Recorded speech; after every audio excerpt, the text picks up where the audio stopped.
అనగనగా ఒకానొకప్పుడు ఒక అందమైన రాజ్యం ఉండేది. ఆ రాజ్యంలో రాజు రాజ్యవర్ధనుడు అనే ఒక పరాక్రమవంతుడైన రాజు ఉండేవాడు. ఆయన చాలా తెలివైనవాడు, న్యాయవంతుడు. ప్రజల కష్టాలను తీర్చడానికి ఎప్పుడూ ఆలోచించేవాడు.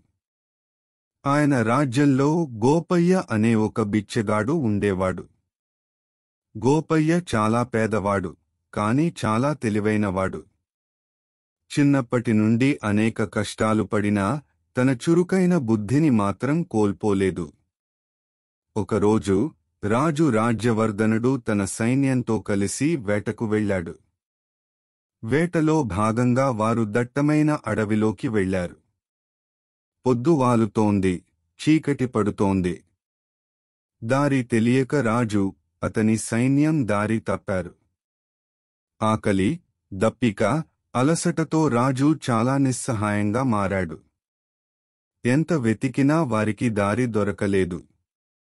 అదే సమయంలో ఆ అడవిలో తన దారిన తాను వెళ్తున్న గోపయ్య, రాజును, అతని సైన్యాన్ని చూశాడు.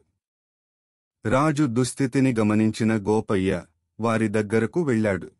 మహారాజా, మీరు దారి తప్పినట్లున్నారు.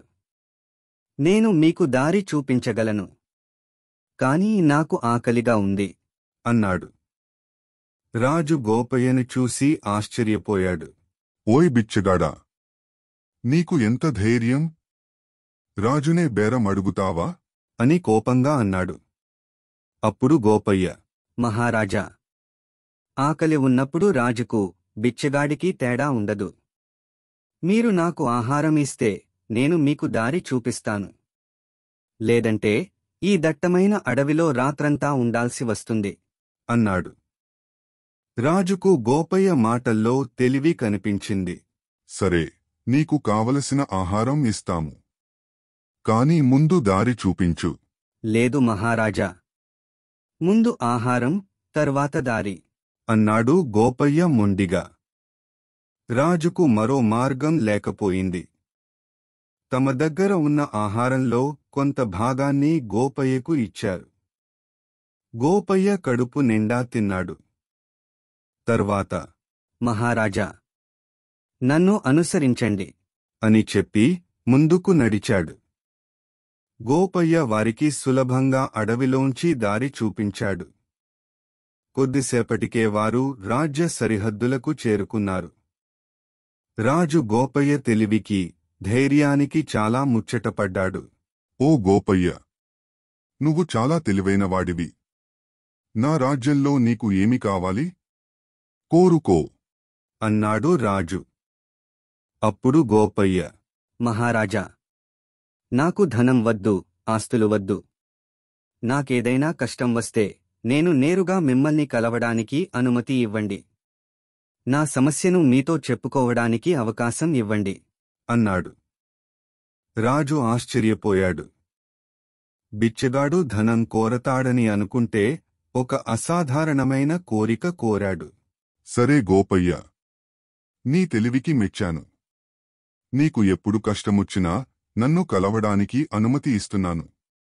ఎవరూ నిన్ను ఆపరు అని వరం ఇచ్చాడు. అలా కొన్ని రోజులు గడిచాయి. రాజు గోపయ్యను మర్చిపోయాడు. ఒకరోజు రాజుకు ఒక ముఖ్యమైన సమస్య వచ్చింది. పొరుగు రాజ్యంతో సరిహద్దు తగాదా మొదలైంది. రెండు రాజ్యాల సరిహద్దుల్లో ఒక పెద్ద నది ఉంది. నదిలో ఇటీవల నీటి ప్రవాహం తగ్గి మధ్యలో ఒక పెద్ద ఇసుక మేట ఏర్పడింది. ఆ మేట ఎవరిదనే దానిపై రెండు రాజ్యాల మధ్య వివాదం చెలరేగింది. రాజు తన మంత్రులు, సేనాపతులతో చాలా చర్చించాడు, కాని వారికి ఎలాంటి పరిష్కారం దొరకలేదు. ఎవరూ వెనక్కి తగ్గడానికి సిద్ధంగా లేరు.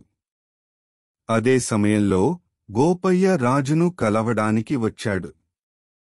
కాపలాదారులు అతన్ని ఆపడానికి ప్రయత్నించగా గోపయ్య, నేను రాజుగారి ఆతిథేయుడిని. ఆయనే నన్ను ఎప్పుడైనా కలవమని చెప్పారు అన్నాడు. గోపయ్య మాటలు విన్న కాపలాదారులు లోపలికి పంపించారు. రాజు గోపయ్యను చూసి ఆశ్చర్యపోయాడు.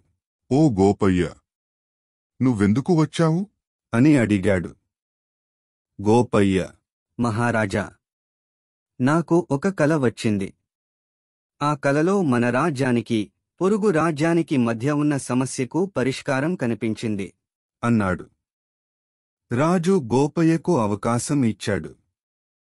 గోపయ్య తన తెలివితో సమస్యకు ఒక సరళమైన, అందరికీ ఆమోదయోగ్యమైన పరిష్కారాన్ని చెప్పాడు. మహారాజా, 2 రాజ్యాల మధ్య ఉన్న ఆ ఇసుక మేటను తొలగించండి. ఆ మేటను తొలగించి నదిని లోతుగా తవ్వించండి. అలా తవ్వగా వచ్చిన ఇసుక రాళ్లతో 2 రాజ్యాల సరిహద్దులో ఒక కట్టను నిర్మించండి. ఆ కట్ట 2 రాజ్యాలకు సరిహద్దుగా ఉంటుంది. ఇలా చేయడం వల్ల నదిలో నీటి ప్రవాహం పెరుగుతుంది, 2 రాజ్యాలకు నీటి సమస్య తీరుతుంది, మరియు సరిహద్దు వివాదం కూడా శాశ్వతంగా పరిష్కారమవుతుంది. రాజు ఆశ్చర్యపోయాడు. గోపయ్య చెప్పిన ఉపాయం అద్భుతంగా పనిచేసింది. పొరుగు రాజ్యంతో సమస్య సులభంగా పరిష్కారమైంది. 2 రాజ్యాల ప్రజలు కూడా సంతోషించారు. అప్పుడు రాజుకు అర్థమైంది, గోపయ్య ఎందుకు ధనం కోరలేదో. అతనికి తెలిసింది, తెలివి ఉంటే ధనం దానికదే వస్తుంది. రాజు గోపయ్యను తన ఆస్థానంలో ముఖ్య సలహాదారుగా నియమించాడు. గోపయ్య తన తెలివితేటలతో రాజుకు అనేకసార్లు సహాయం చేశాడు. రాజ్యంలో గౌరవనీయమైన స్థానాన్ని పొందాడు. డబ్బు లేకపోయినా తెలివి ఉంటే ఏదైనా సాధించవచ్చు. తెలివి, ధైర్యం మనిషికి నిజమైన సంపద. అలాగే ఎవరినీ తక్కువ అంచనా వేయకూడదు.